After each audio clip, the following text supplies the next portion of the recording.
Assalamu alaikum. Assalamu alaikum wa rahmatullah. Bismillah ar-Rahman ar-Rahim. All praises are Allah's, Lord of the worlds, and may His peace and blessings be upon our Master, the Holy Prophet Muhammad, and His pure, immaculate Ahlul Bayt. Allahumma salli ala Muhammad wa ala Muhammad.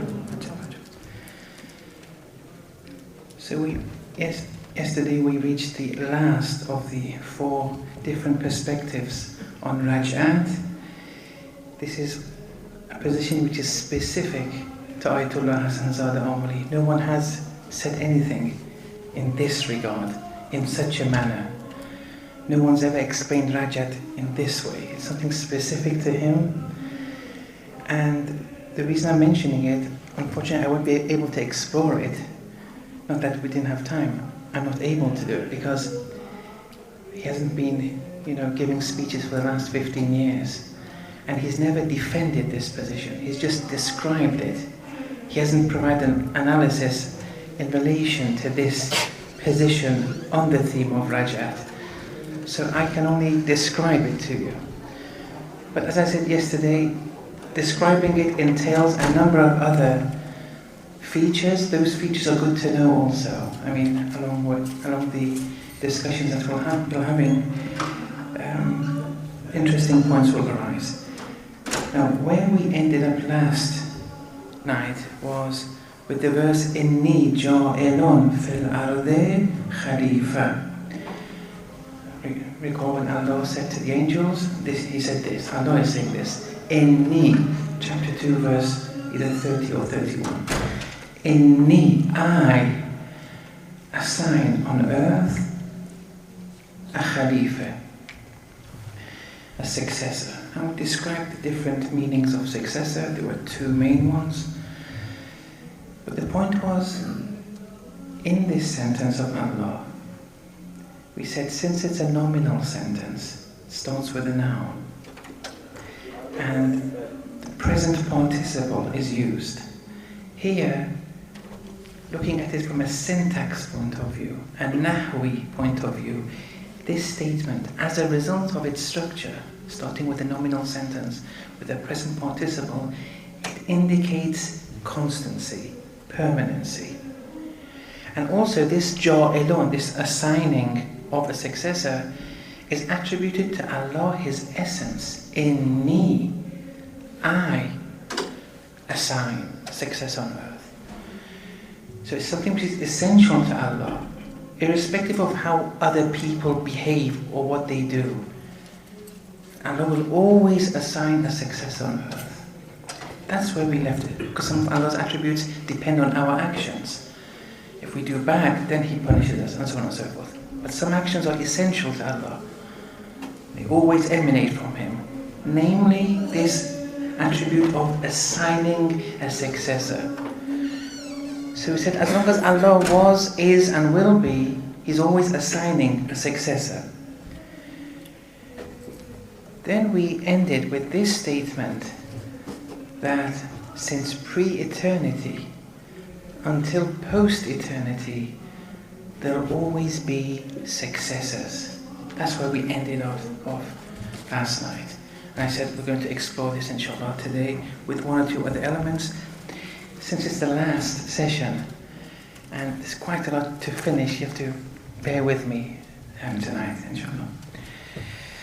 So the question is, how can the number of Adams, the number of Adam, the number of Adams be, or successors of Allah, Khalifa on Allah, how can the number of such Khalifas be infinite?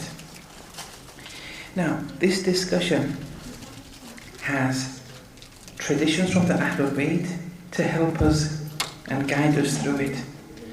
And also we can also acquire to some conclusions via our rationality.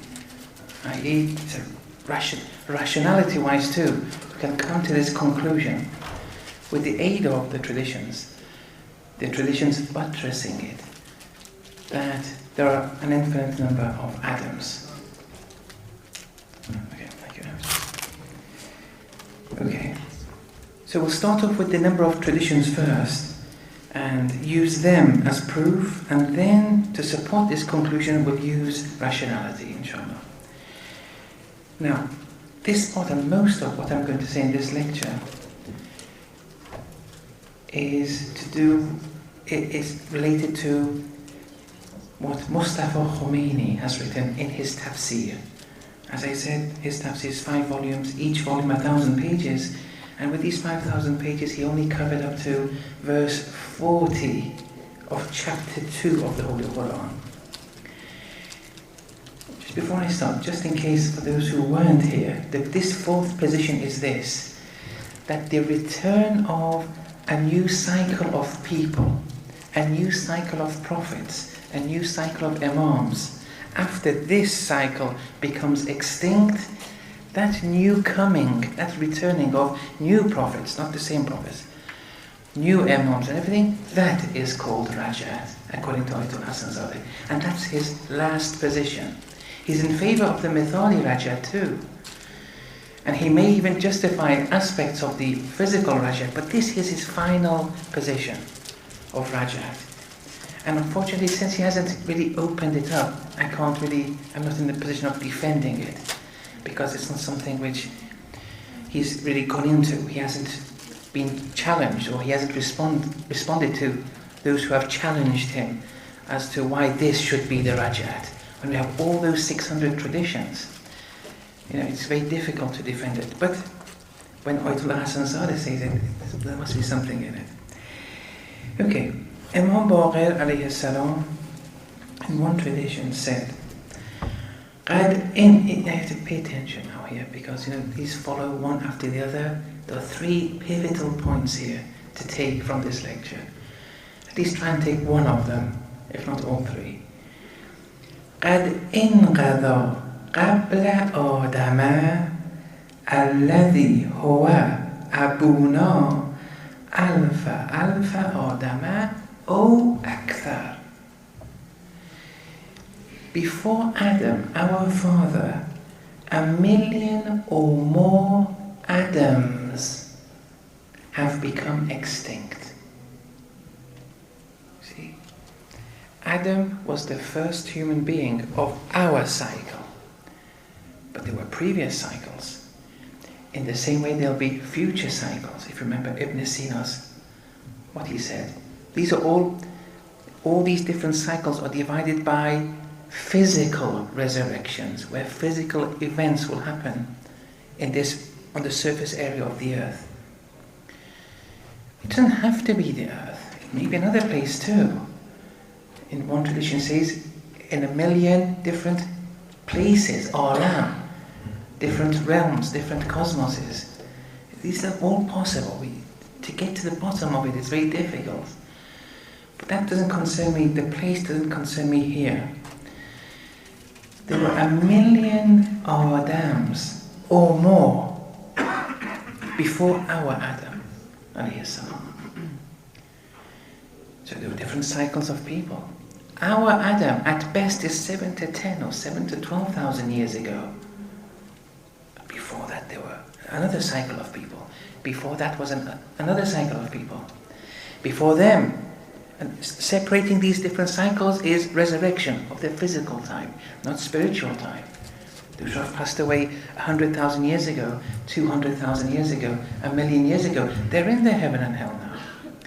When we die, we enter the hereafter.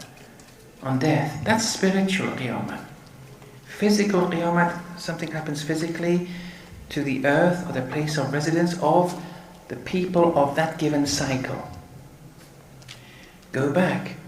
There was another cycle. Keep on going back. There are 1,000,000 or more. Now here, Mustafa Khomeini says, look, this 1,000,000 or more just wants to indicate infinity. There's no first Adam. Keep on going back. You'll never stop anywhere. Not that there's 1,000,000, and then the tradition says, "O akthar," or even more than 1,000,000. So you see, from pre-eternity there was always an Adam. Inni ja'ilun essential to Allah's attribute, to Allah's existence, to Allah, this attribute of assigning successors. In another tradition, someone asked Imam Baqir alayhi salam, هل كان قبل آدم آدم? Was there an Adam before Adam? Imam Baqir replied affirmatively, said yes. Then the companion asked another question. And we have to really pray for some of these companions. Really did a good job. They kept on asking, and sometimes what they received ended up as keys for us in the future. But some companions, according to some scholars, may have done a disservice by narrating the words of the Imams, and they could have messed up the message. It happens. All traditions, they're not guaranteed to be the exact words of the Imam. The companion might have got a different meaning and then put it out. It's possible. Traditions have to be analysed. And then there's a wide calibre of different varying degrees to companions. They're not all of the same status. Anyway, this Imam, this companion, when the Imam said yes, there was an Adam before Adam, the Imam was then asked, هل كان قبله آدم? So he first said, was there an Adam before Adam, our Adam? The Imam said yes. Then he said, was there an Adam before that Adam? Okay. Then the Imam said something incredible. He replied positively and said yes, and then he gave the formula. He gave the equation. He gave a key for us. كلما سئلت عن ذلك, however many times you ask me in this regard, was there an Adam before that Adam? فالجواب, the answer will be أنه كان قبله آدم.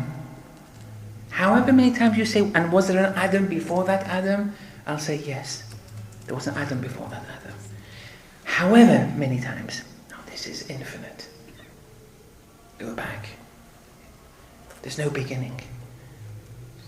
Now, I'll explain why there can't be a beginning, maybe later.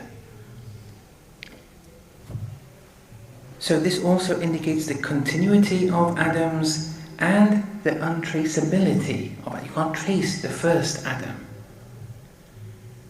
Okay? If you do say this was the first Adam, what happens before?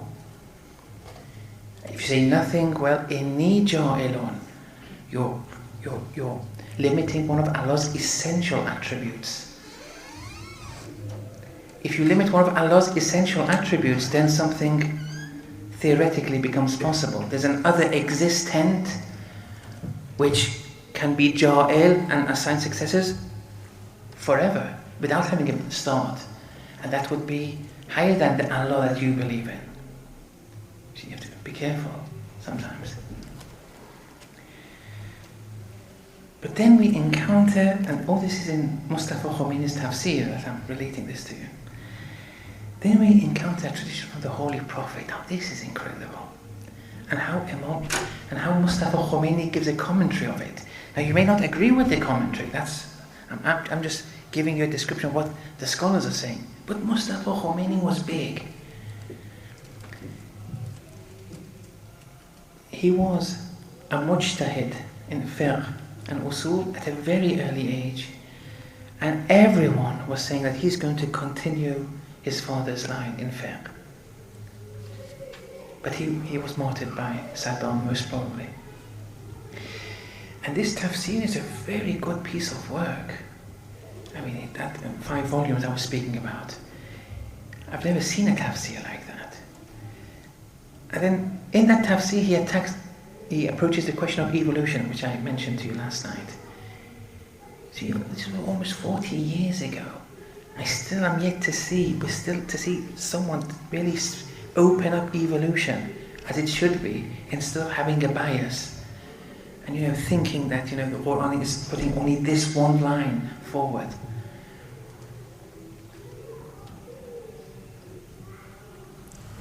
In the tradition, the Holy Prophet sallallahu alaihi wasallam,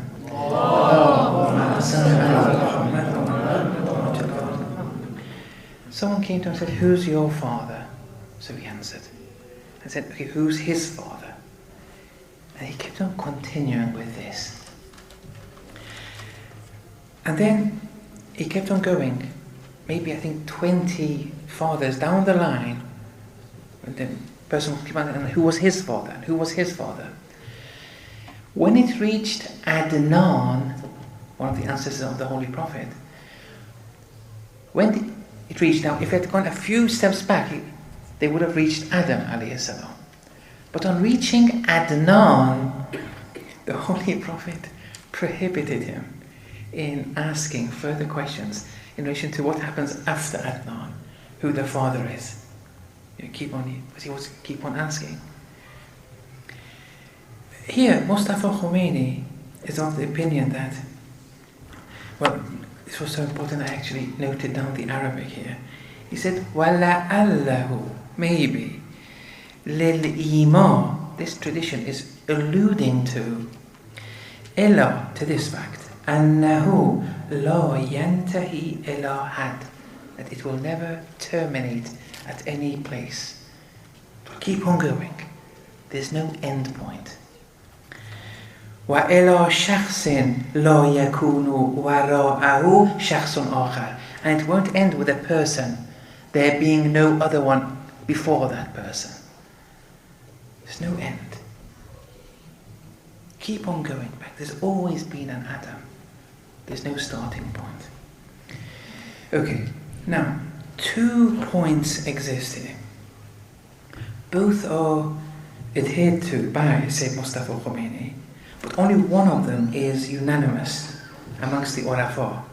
This second feature, this second point, I've only seen Sayyid Mustafa Khomeini speak like this.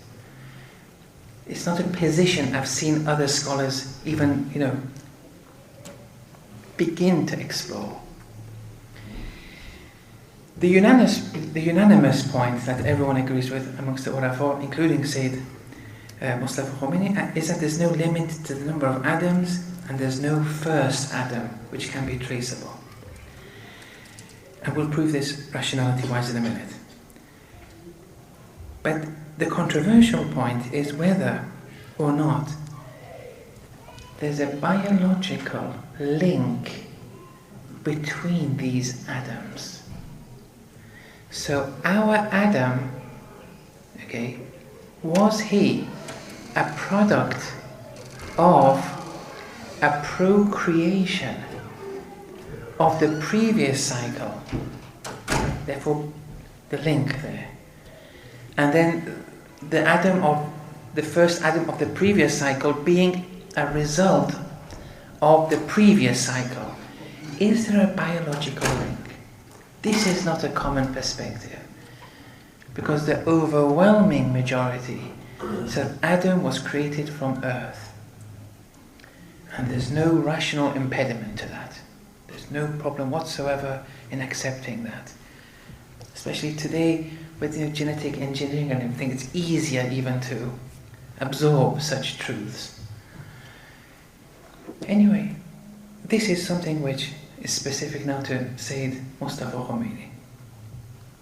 That he's saying that they're all linked. It's never cut. So it's not the case that one cycle ends, then the beginning of the new cycle, Adam is created from earth, new cycle, that cycle will come to an end, then a new Adam. He wants to put forward the idea that they're all linked. Now, how does he do that? He uses various traditions to help him out with this. In one tradition from Imam Sadiq alayhi salam, the Imam says, Inna Adama kana lahu fis sama خليل من الملائكة. Verily, Adam had a friend amongst the angels, had a friend in the heavens. Now here, malaika, I'm translating it as angels, but malaika means someone who has power. Jinn also qualify as being malaika in this literal sense. They're not malaika in the technical sense, they're not angels, they're jinn. But if you look at malaika literally, it's one who has power. Even we can be malaika. It can apply to more than that. Now here, I'm not sure if angels is meant in this tradition or one with power. So Adam had a friend amongst the angels in heaven. فَلَمَّا هَبِتَ آدَمُ مِنَ السَّمَاءِ إِلَى الْأَرْضِ. When Adam descended onto earth from the heavens, إِسْتَوْحَشَ الْمَلَكِ. The angel got scared. Now, what do you mean the angel got scared here? So maybe it's diverting attention now to the malak in the sense of one who has power. It may have been another person, another entity at least. So when he descended onto earth, the angel got scared. وَشَكَى إِلَى اللَّهِ تَعَالَى. And the angel complained to Allah for being lonely now. The angel asked Allah, وَسَأَلَهُ أَيَّأْذَنَ لَهُ. He asked permission from Allah to go down to see his old friend. فَأَذَنَ لَهُ. And Allah granted that permission. فَحَبِتَ عَلَيْهِ. The angel descended. فَوَجَدَهُ قَائِدًا. And the angel saw Adam was sitting somewhere. In another tradition, it says, أَنَّ جَنَّةَ آدَمْ كَانَتْ فِي السَّمَاءِ. Verily, Adam's garden was in the heavens. From these two traditions, what Sayyid Mustafa is trying to show is that Adam pertained to another planet. Here, heavens he regards as a planet, or another somewhere outside Earth. And he was a product of a previous cycle in a previous place, which that cycle also had a first Adam too. But this member of that cycle then came and was the first human being of our cycle. With these two traditions, he wants to show that there's been this continuous link. There was never a breaking point, and then Adam was created from earth. As I say, it's a minority position. I don't think you'll come across too many of this kind of theory. But it's said by someone who, certainly knows much more than me. I'm just narrating it. So this is a theory that they have. That he doesn't want to give in to this idea that Adam alayhi salam was created out of clay. Actually, in one of the verses it says, إِنَّ مَثَلَ إِيسَى كَمَثَلِ آدَمَ. The example, the case of Isa alayhi salam is like the case of Adam. That has an external meaning, and we don't want to reject that. Before the Christians who were saying that Isa alayhi salam was son of God, then the Muslims were saying, well, if he was son of God, what about Adam? Adam too didn't have a mother or father. Here, but Isa had a mother, didn't have a father though. But Isa wasn't created from earth.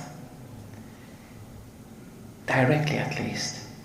Otherwise in the Quran, even human beings are said they were created from earth. Okay? So he was trying to say that Adam too, like Isa, there could have been a birth there. in the previous cycle. Then he came down and he started this cycle. Whatever, I mean, even if we don't accept this position, the way he's explained it, he wants to say there was no break. It continued. There was a continuous biological line of procreation. It happened, and you keep on going back. There's always an Adam, and so on and so forth. Allama Tabatawi, Ayatollah Hassan Zadeh aren't against this, and as far as I know, all the scholars are against this. But Islam, no one can put the hand on the heart and say 100% I swear that this is the truth. If you do, it's quite premature. And there's no need for you to have a monopoly over our aqaid. All these scholars are giving these different positions. Just understand it. Whichever convinces you, it's okay. As long as these different positions are based on rationality and doesn't go against the traditions of the Ahlul Bayt, doesn't go against the verses of the Quran. And like this, there's no need to get frustrated when you discuss these issues at the workplace, at university. You can share these different ideas with people. Now, in the Quran, there's no suggestion that the people of one cycle, were connected with a previous cycle. This, we don't really have that in the Quran. That's not to say it's impossible, but this continuing line of people and these Adams connected to one another, there's no suggestion of that in the Holy Quran.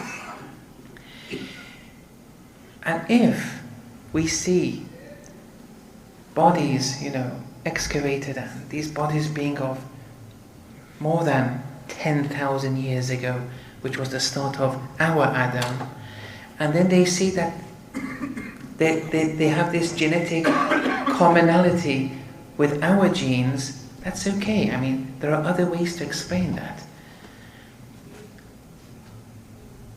One of them was that Adam's sons married daughters of the previous cycle. That would explain this continuous genetic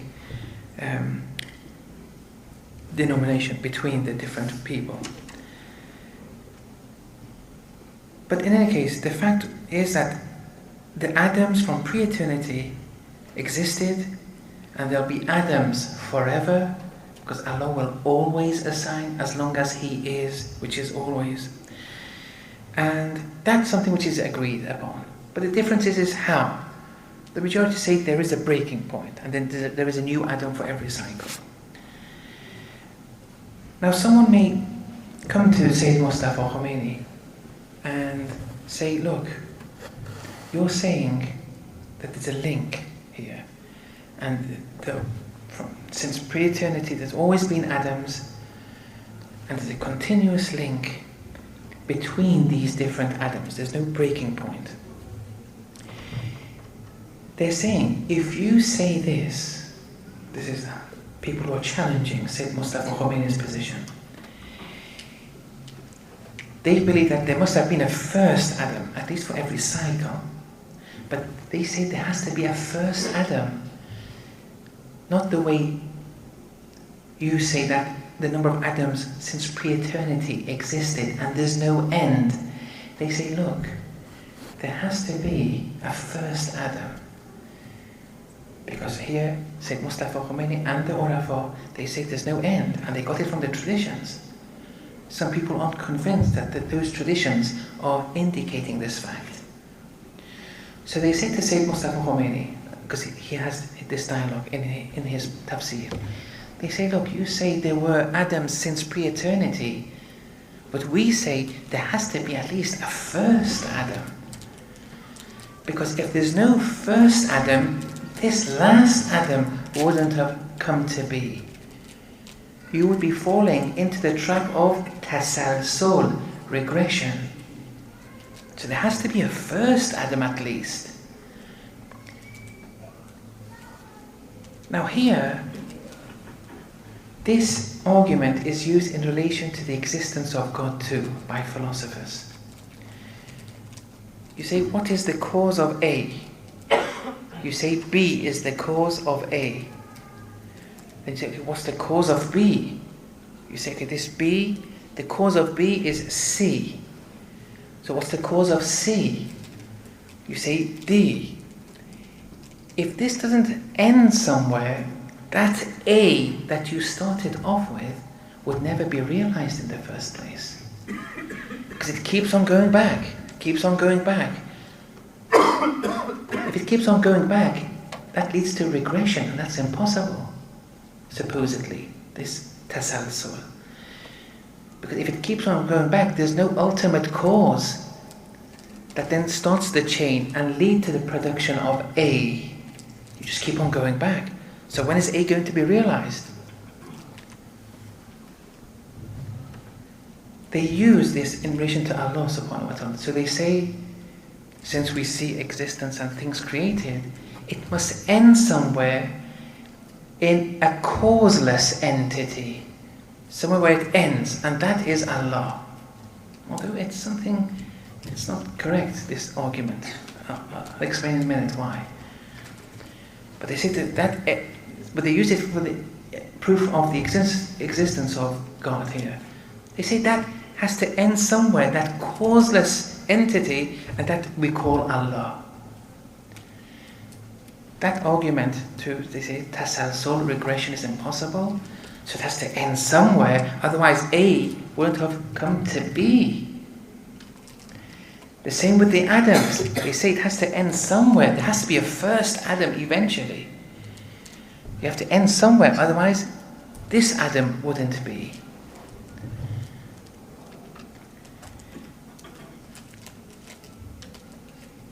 Now, Sayyid Mustafa then answers this question. He says not all types of tasalsul, not all types of regression are impossible. When he explains this, he gives the example of the chicken and the egg. And until that point, me personally, I thought the chicken was always the first, and then the egg. Until I read this tafsir. And inshallah, you'll be convinced too. So this chicken and egg, inshallah, will be solved, inshallah, by tonight. Alright, at least someone will be happy. So he says, we have a chicken. What is the cause of the chicken? It's an egg. What was the cause of the egg? Another chicken. What was the cause of that chicken? That was an egg. If you keep on going back, that's tasalsul, if it never comes to an end. And if it's regression, then that first chicken we started off with wouldn't have been realized in the first place. It had to end somewhere. Here, Sayyid Mustafa gives an answer to this. Before giving the answer, let's first be exact. What do you mean by a cause? Either in the chicken, the egg being a cause of the chicken, then the chicken being a cause of the egg, or in relation to Allah, when we said there's A, an existence, the cause is B. What's the cause of B? We said C. It has to end somewhere, otherwise A wouldn't have existed. But it ended in something which is causeless, infinite, eternal. He said we have two kinds of causes. Real causes and partial causes. Complete causes and partial causes. A real cause, a complete cause, is something which alone, independently, can produce its effect. A partial cause is something which contributes to its effect. But if it was alone, that partial cause, it wouldn't produce the effect. It's a partial cause. But real causes, complete causes, are those without which the effect will never be realized. There has to be a real cause. If there is a real cause, without it, the effect will never be realized in the first place. That's the definition of a real cause.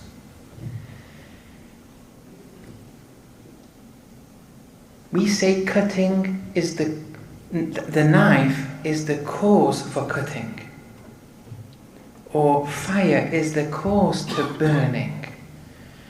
But the knife and fire are partial causes. They're not complete causes. Otherwise, Prophet Ibrahim alayhi salam, the knife would have cut the throat of Ismail alayhi salam. It didn't. When he threw Ibrahim into the fire, he should have been burned if the fire was the real cause. He didn't burn. Because the real cause is one, and that's Allah subhanahu wa ta'ala. Everything else are partial causes. And even if we call them causes, it's a figure of speech. It's all existence-wise depending upon Allah. Its identity as a partial cause is from Allah. We only have one cause in this world, and that's Allah subhanahu wa ta'ala. Now, going back to the theological example, the existence of God. We have an existence. It needs a cause. You say B is the cause of this A.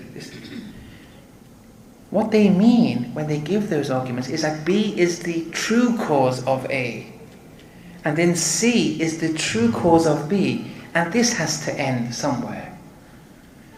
Well, if it's established that only Allah is the true cause, the argument is not strong. Because Allah is the cause of A, of B, of C, of D. There's no need to separate Allah from creation. They're inseparable. There are many things in philosophy in relation to the existence of God. Look, God can't be proven. The concept can, but He Himself is not provable. He's pure existence. Nothing is independent from Him.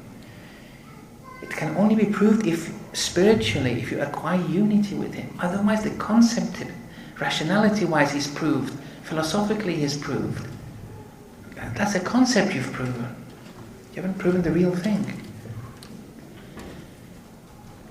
So here, with the chicken and egg now, if we have a chicken, the cause is the egg, you're saying. Is that cause a real, complete cause or a partial cause? The answer is it's a partial cause. And then that egg was caused by another chicken, is the effect of another chicken who was the cause of this egg. Was that chicken a complete cause or a partial cause? Of course it was a partial cause. In relation to partial causes and effects, regression, tasalsul, is allowed. This is the point. There's no problem there.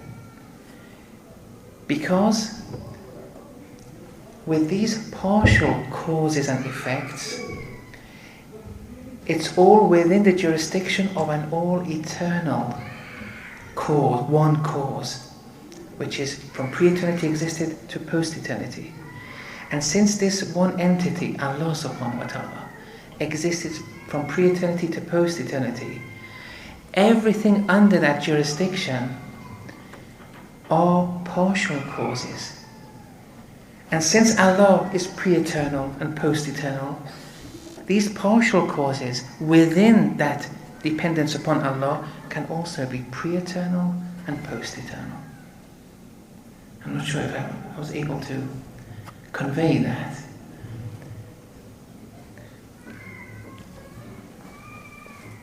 So, as Mustafa Khomeini says, he says because of the existence of a real cause, one cause, the existence of such a cause, in relation to the chicken and the egg, and this cause itself being pre-eternal, so are its effects, the effects of that pre-eternal cause. There's no problem in that. Keep on going back. The chicken there, keep on going back. So the answer is neither was the start. And we'll never know which one was the start. Because you can keep on going back.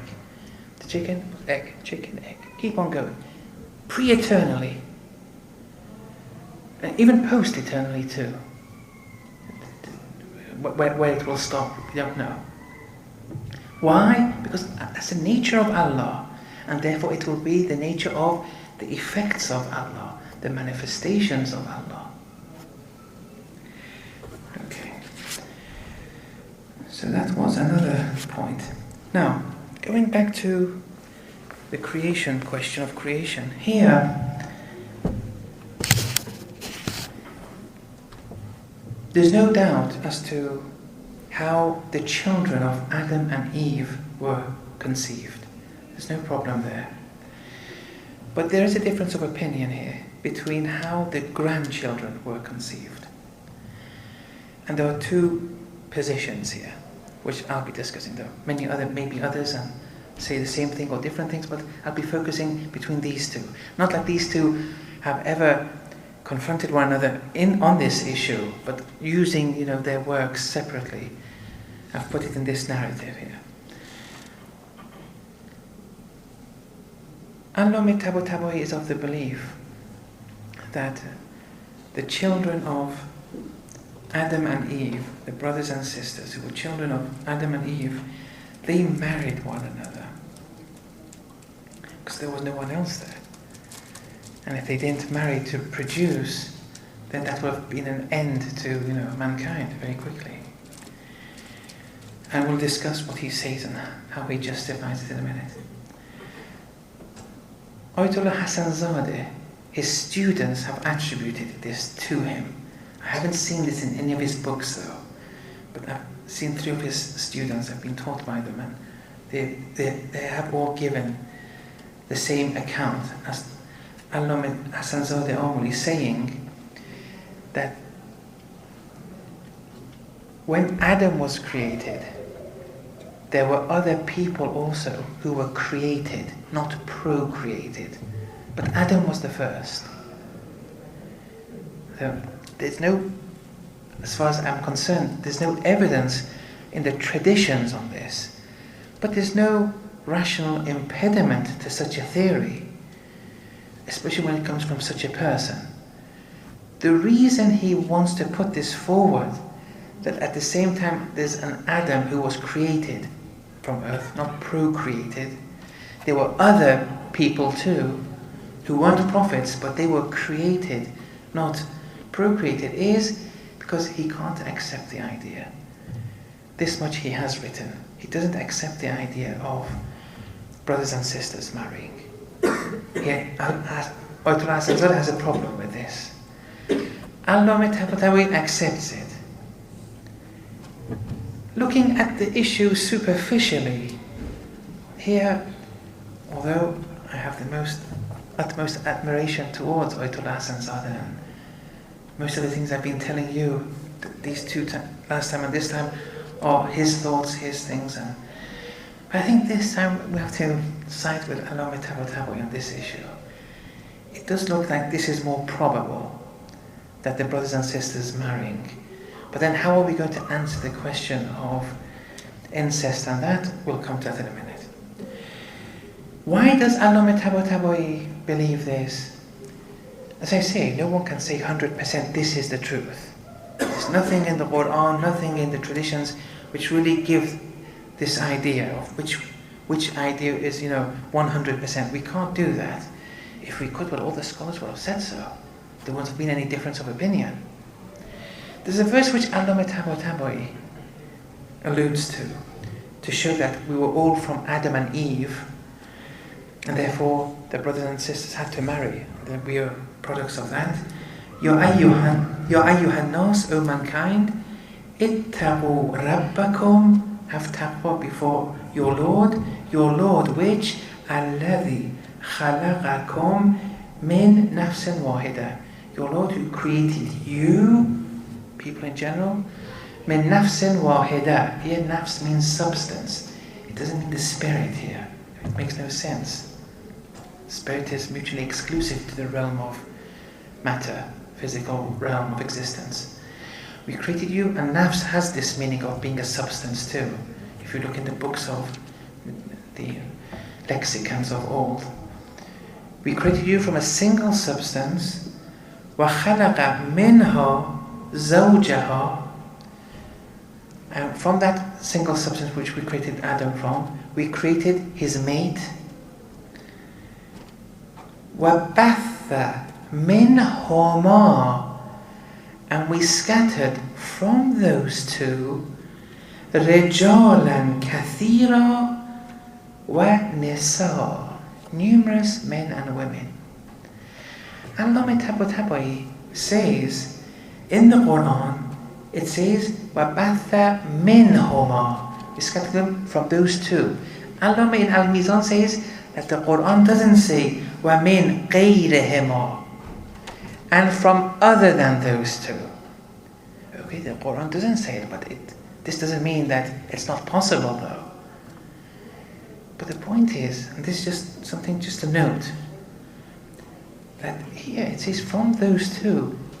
If you want to use, play with words, and just because the Quran didn't say and from other than those two, well, look at the end of the verse. It says numerous men and women from those two. You could say, why didn't the Quran say all men and women? So this becomes tricky here a bit.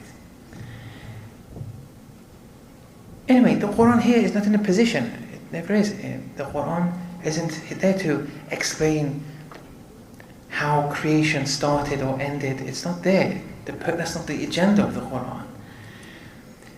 But in this verse, it just wants to say that our origins are all the same, and therefore our potential to perfection is equal. We're all from the same substance. Anyway, so Allah believes that yes, everyone therefore is from Adam and Eve, and therefore the brothers and sisters had to marry. Ayatollah Hassan Zadeh doesn't agree with this, and many others. They say, look, all Sharias deem incest as haram, including Islam. They say, look at all the Sharias, incest is always haram. Allah gives a number of responses here. First, at the time of Adam, there was no Sharia. The first Sharia was given by Prophet Noah alayhi salam. But more importantly, Allah says, look, this prohibition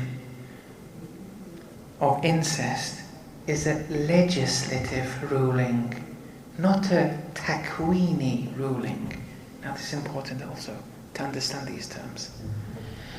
When something's a legislative ruling, it's based on the dictates of virtue and vice.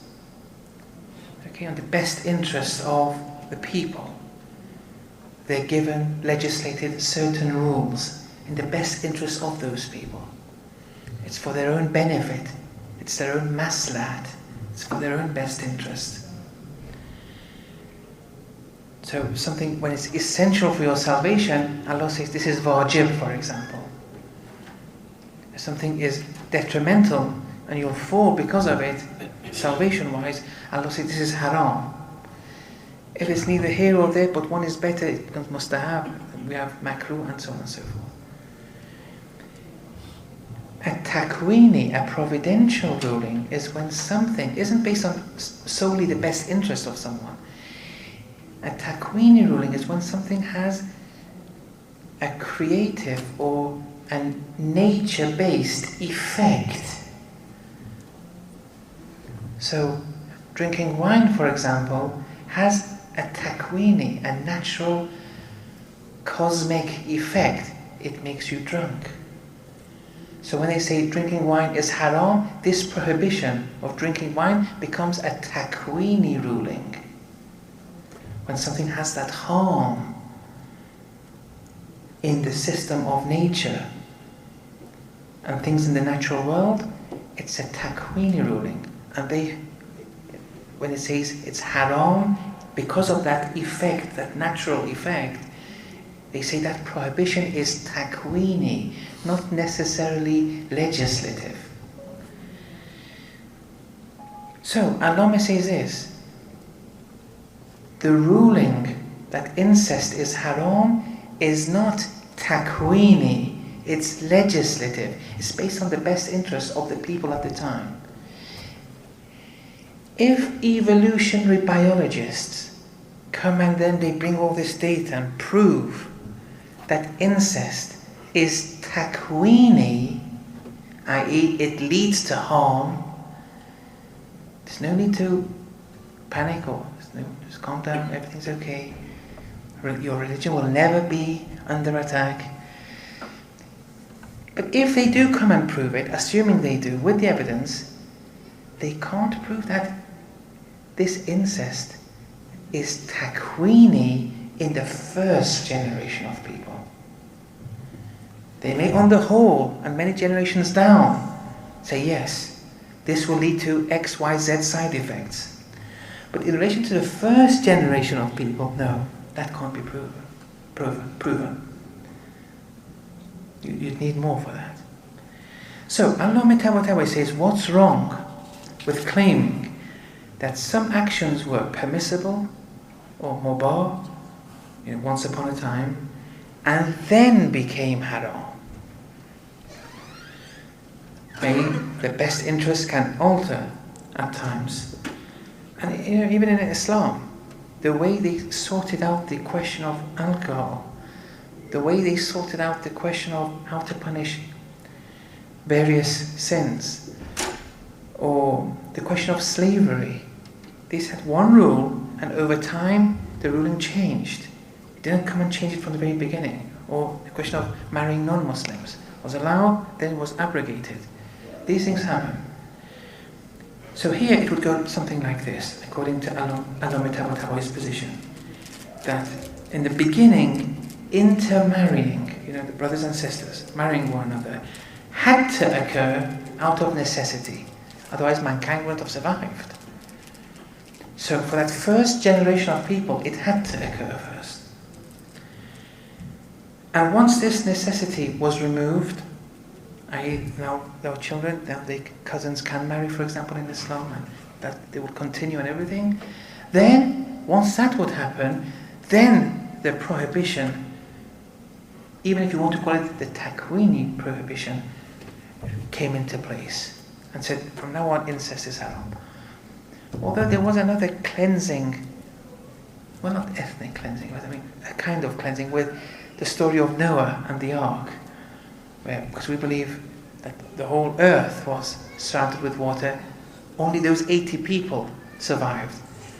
And there's no need for incest there either. They just continued. And we are from those 80, ultimately. So, once the necessity was removed, and now there are children, and now there's no need for brothers and sisters to marry, because if they do, there may be a detrimental effect. Many generations down, incest became haram. And you can even call it a takwini prohibition. But that first generation, you can't call it a takwini prohibition. It was a legislative prohibition. And since it was legislative, it was for the best interest of the people of that time. What were the best interests? Survival. That's Allama Tabatawi's perspective of it. The next question is, well, it goes against the fitra, such actions, brother and sister marrying. It goes against our innate inner dimension. This thing is, detestable. Our fitrat even claims that.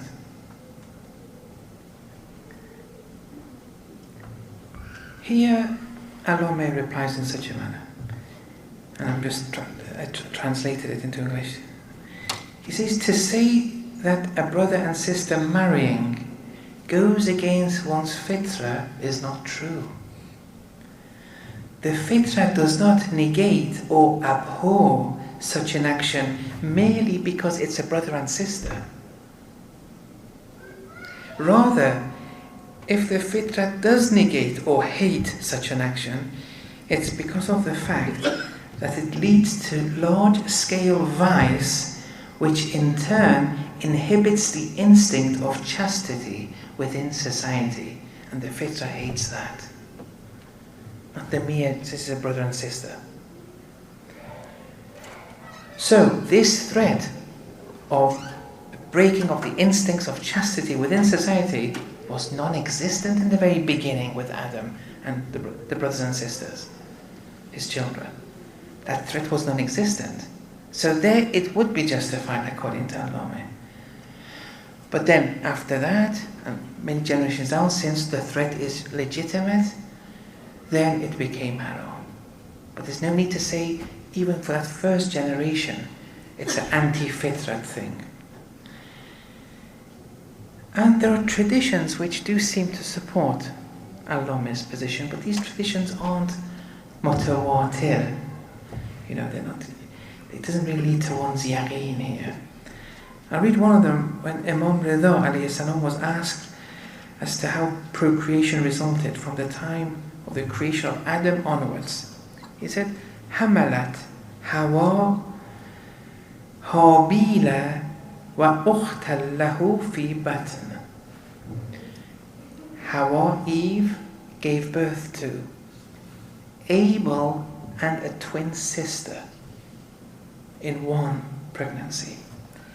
ثم حملت في بطن الثاني, in a second pregnancy she gave birth to قابيل, Cain, وأختا له في بطن, and Cain's twin sister.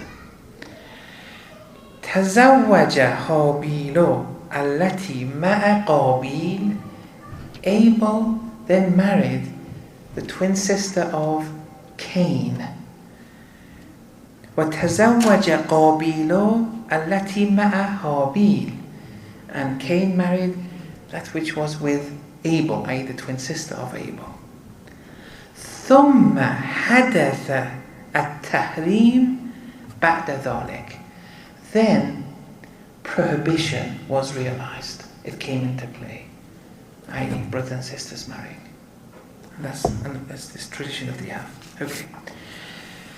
Finally, so in this, here in this fourth position, since I wasn't able to explore it because this hasn't been challenged and replied to, but the position was this: he believes that with the new cycle, after the extinction of this, after our Qiyamah, when the new cycle comes, the new prophets, the new imams, when they come, this returning of new prophets, new imams, not the previous prophets, that is Raj'at, and that's his last position on the issue. But in the middle of all this, there are some issues which were worthy just to discuss and mention. Now, I'll end with this because it's related to something I said before.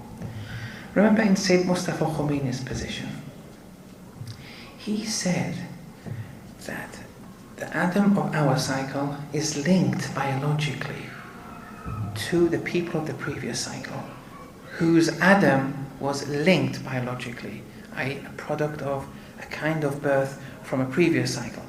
He wanted to link them all. And he used those traditions, and they may not lead to uncertainty, but that's his position anyway. He linked them all. Here, now we've spoken about apparitions quite a bit, both last time I was here and this time, and I think you have some idea of these visions and apparitions now. First of all, visions and apparitions are Allah's way of communicating to us, now be it in your dream or when you're awake and you're seeing these visions. But Allah is communicating something to you. God's talking with you here. You keep a pure soul, you can benefit a lot.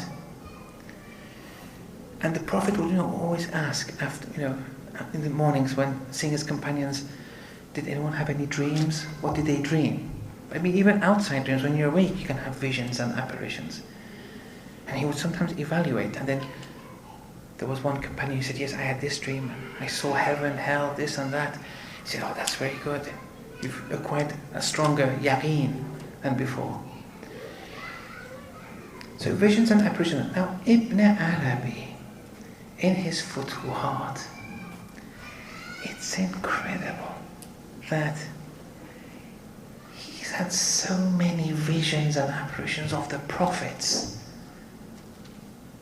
It's as if he's seen them all. And then with all these visions and apparitions, these methali visions, He's noted them all down. And just imagine the ma'arif he's acquired from these. Now, I'm not saying they're all 100% true. It's on a par with one saw. I mean, sometimes the saw, if not pure enough, the data can be misinterpreted. But he brings them, then he tries to prove them philosophically or from an Irfani point of view. He goes through a lot of them. And this is not a book for the common layman to read, so please don't.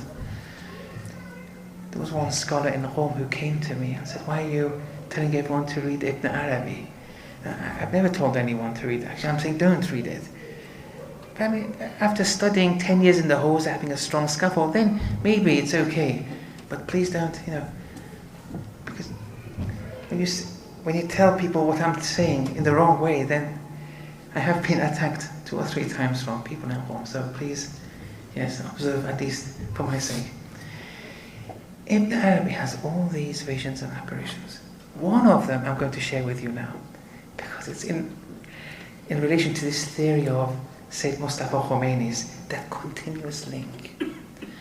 I want to read the translation and see if you can find that key word or phrase in this which supports the idea of that continuous, unbroken link between the atoms, instead of, every atom being created from earth with the new cycle, which is the majority opinion. He said, during my tawaf, one year, I saw an individual who informed me that he was one of my ancestors. He told me his name. I asked him when he had passed away. He replied, 40,000 years ago. Adam being, only 7 to 10,000 years ago.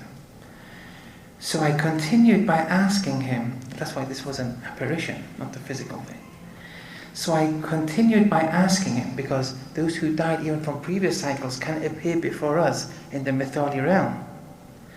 So I continued by asking him, when was the time of Adam then? He replied, which Adam? Do you mean the latest Adam? Then he said, that ancestor, acknowledge the fact, he's saying this to Ibn Arabi, that I am one of the prophets, and I know of no time vis-a-vis the cosmos. And so don't put a start for creation. Know that Allah was always creator, and worlds and hereafters will succeed continuously. Time is applicable to creatures, not to creation. Did anyone figure out how this will support Sayyid Mustafa Khomeini's position? No one? Which Adam? I'm going to ask which Adam? No, not necessarily, no, not that. Yes? Probably when I was talking about the cosmos and the creator, that it was... Yes, but there's something which shows that all these atoms were connected to one another, biologically. Yes. Creation has no time. It doesn't show that these were created, though. Even those who believe in different cycles, each one having an atom, they also believe it has no time. Yes. These are one of your ancestors. How are you going to explain that? I'm not saying this vision is revelation 100%. I don't want to say that. But this is something interesting. So I think one has to wait out. Ma'arif has no end. It's a deep ocean of knowledge, and we just have to do our best to incorporate some principles, and then, this has to help us out when we want to acquire our own aqa'id. Okay, so this was the last day. Thank you for your patience and your... Yes? Two questions, if you don't mind. So the first one is, on what basis do you think that Adam was created 7 to 12,000 years ago? Yes, historical reports. Because the Holy Prophet, we have traditions, it goes through all the different fathers. I think there were 40 in number, or 30 something. He goes through them one by one. And also, for example, in the Bible, although I'm not saying that's 100%, it does go through it, the ages and everything. It's between 7,000 to 12,000 years. I mean, there are differences. It's more of a historical thing. Yes. Yes, yes. So, in that hadith, the word ancestors. It wasn't a hadith. It was an apparition that Ibn Arabi had. Oh, okay. Yes, please don't. Yes. Okay. Don't. So, yes. I didn't catch that. Right. But the word ancestors, could it possibly be like spiritual ancestry, like their message and their lineage from their, what is their purpose? It's possible, but that's not really something which springs to mind when you see the word Baba. Okay. Yes. Yes. I have two questions. Sure, yes. Thank you very much for thank you. We really enjoyed it. But the first one is, have the previous creations from the previous Adam cycles, you talk about pre-eternity. If you fast forward, if you consider one creation from the very first Adam cycle, have they experienced heaven and hell? Yes. Yes. They've already experienced that. They're in heaven and hell now. That happens after death. That's spiritual qiyamah. Yes. And the second question? The second question is, if there is a continuity between, genetic continuity between human race as Mustafa. No, you're saying the atoms are connected. Yes, okay, same thing though, I suppose, yes. How have they survived these rising sea level and geographical changes, that led to extinction? Exactly. That's something which goes at odds with Ayatollah Hassan Zadeh's theory that each cycle is separated from another with that covering of the water which we covered yesterday. That would go at odds. It's not impossible to survive that. Noah's Ark survived a similar thing, but still, yes, that would be at odds with that. Yes. Going back to this thing about regression for, Yes. I guess, like things that are not, Complete causes, yes.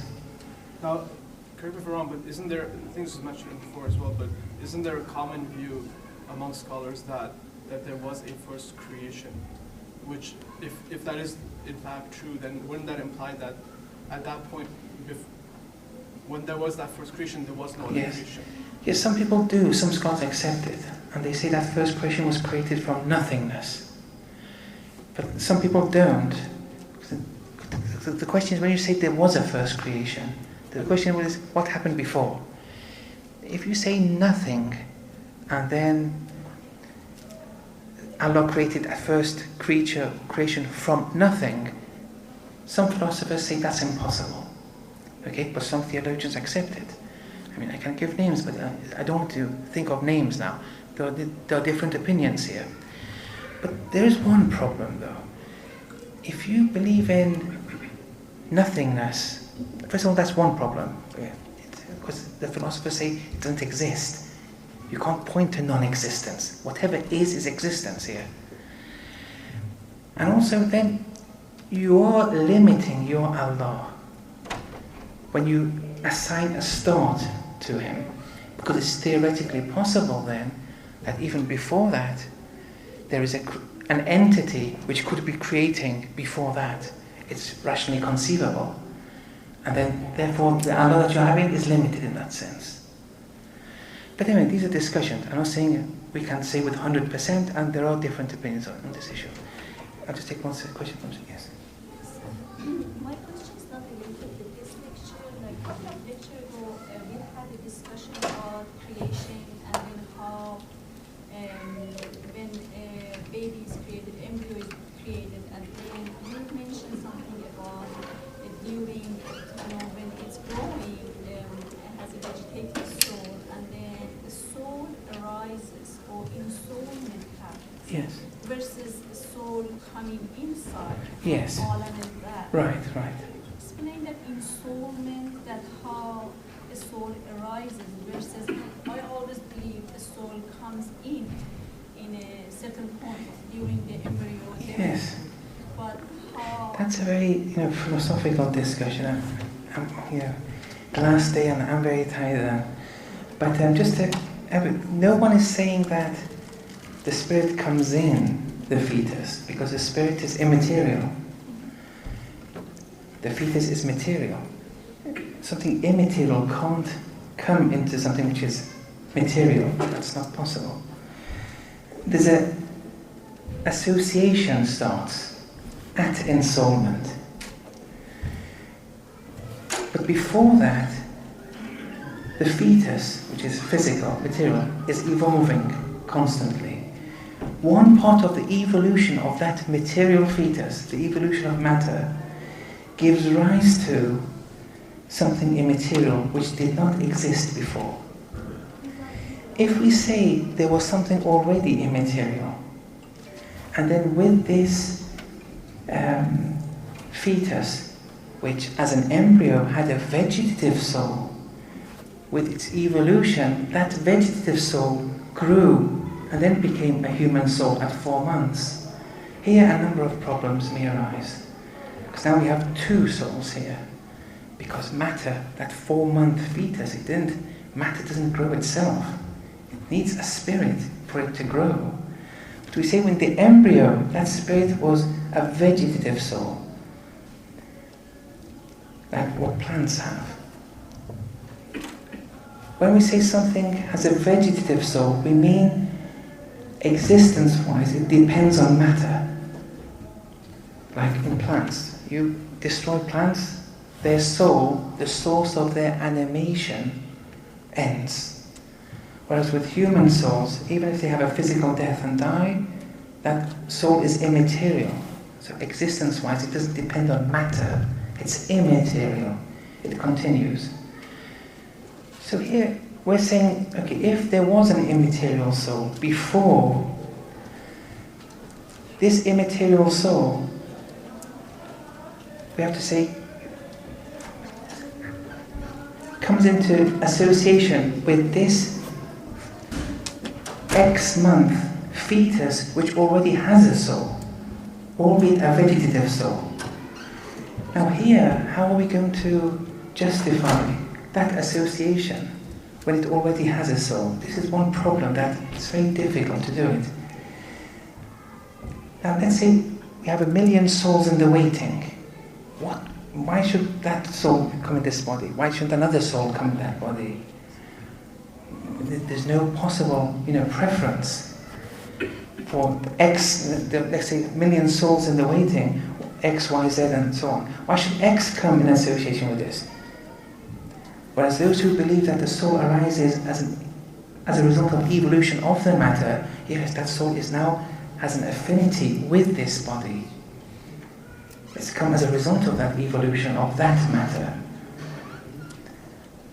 And finally, in reincarnation, we have to see, why do we attack the Hindus and say reincarnation is impossible? I mean, we keep on just saying reincarnation is impossible, it's simple, but we never have bothered, for a few minutes just to inquire and see the reason why we're saying reincarnation is impossible. And then when we do our research, we come to 2 or 3 principles why it's impossible. We have to make sure that in our aqa'id, those 3 principles don't manifest themselves.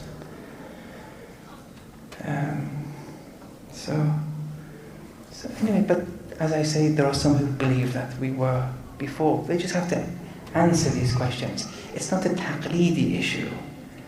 Okay, so you have to be convinced. Your aql has to accept it. Not because X, Y, Z scholar said it. So when the ensoulment happens, then what happens with that vegetative soul? That becomes a human soul. Oh, that Yes. changes. Yes, it transforms to, yes.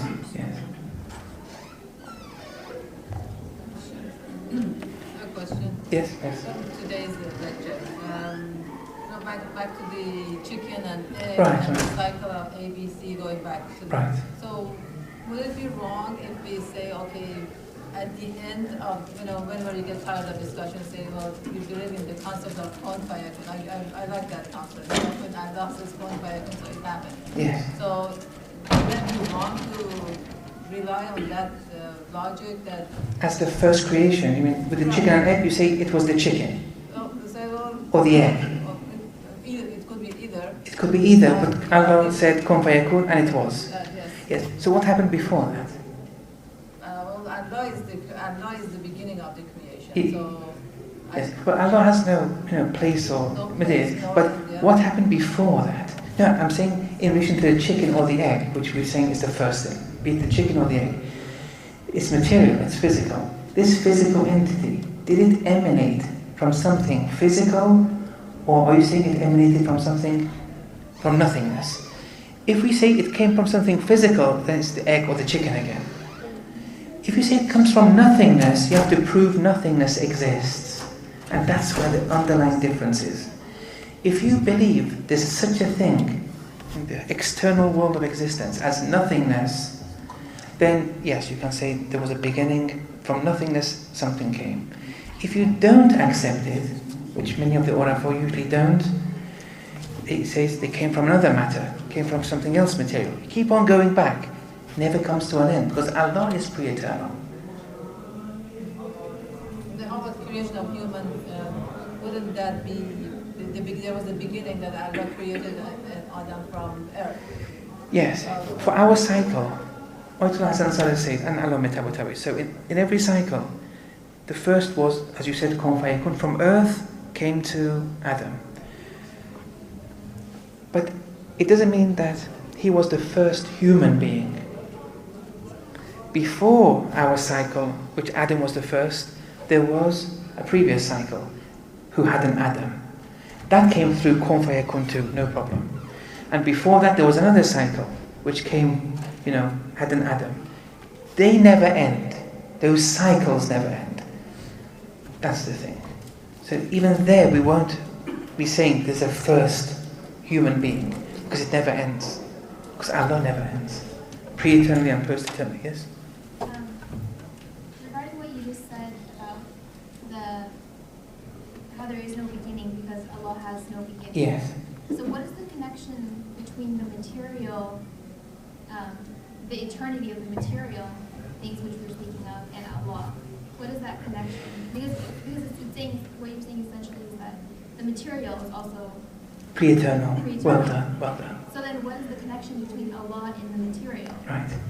Matter is pre-eternal too. But there's one thing we have to understand. With Allah's attributes, for example, Amirul Mu'mineen alayhi salam is wali. Allah is wali too. And actually, only Allah is wali.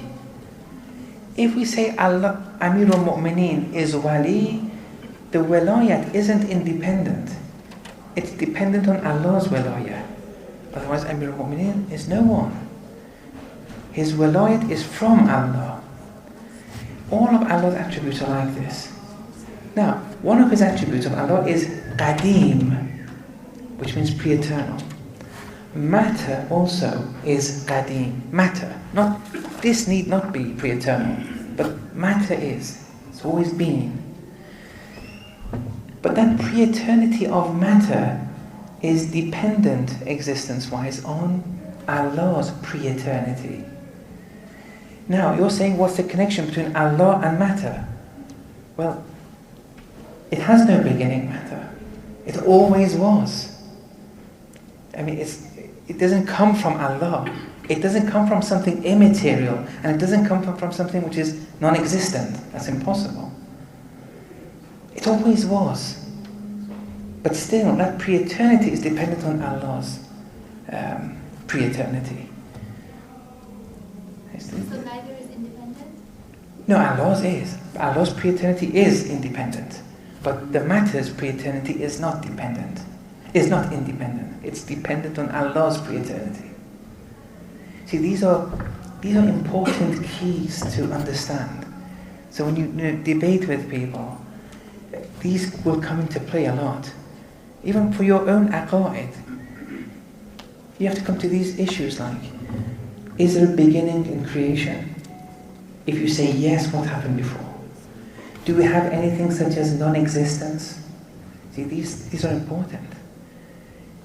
If you explain to our children these simple things from an early age, they'll have a better grasp of aqaid than going through these simple things which have been, refuted already, and they will keep on repeating them to our children in the worst possible way, saying, okay, there was Allah once upon a time. And then Allah said, okay, now let's create the sun, and then He created the sun out of nothing. Then the moon, and then so when you create the sun out of nothing, the moon out of that's now you're separating that from Allah. Whereas nothing is separate from Allah. Nothing has existence outside Allah. Nothing is, free from Allah. It's impossible. Nothing can become independent from Him. He is pure existence. Pure existence. With not existence in a certain shape or form. Pure. Therefore He's infinite. Therefore He has to be one. Therefore He has to be eternal. So on and so forth. Okay, yes. Yes. Allah says in the book that Allah has made things easy for mankind. Yes. Could we say that Allah makes things easier for Himself also? And if it's so, I believe Allah has created egg first because it's much easier than the chicken. Oh, from the chicken, yes. And I would say that what is wrong in believing that Allah created a pair of everything, a pair of animals, yes, including chicken and rooster. Yes, yes. I mentioned that yesterday. Therefore, chicken must have come first. Yes, I did mention this. There is no problem in that, yes. I mean, it's possible. I'm not sure what the problem with that is. I didn't say anything against that. In relation to your question, is Allah has made things easier for us. But to say, has He made things easier for Himself, that doesn't really have any meaning. Of course, nothing is difficult for Allah. Yes. But creation could be simpler, not easier. Yes. I mean simple. Yes. Simplicity. Yes. When Allah said "Kun fayakun," Yes. anything can be. Yes. But the evolution or the progress of creation starts from the simplicity and gets more advanced. Yes. That's what I mean. Yes. No, it's good. Okay, with your permission, we'll stop there. اللهم صل على محمد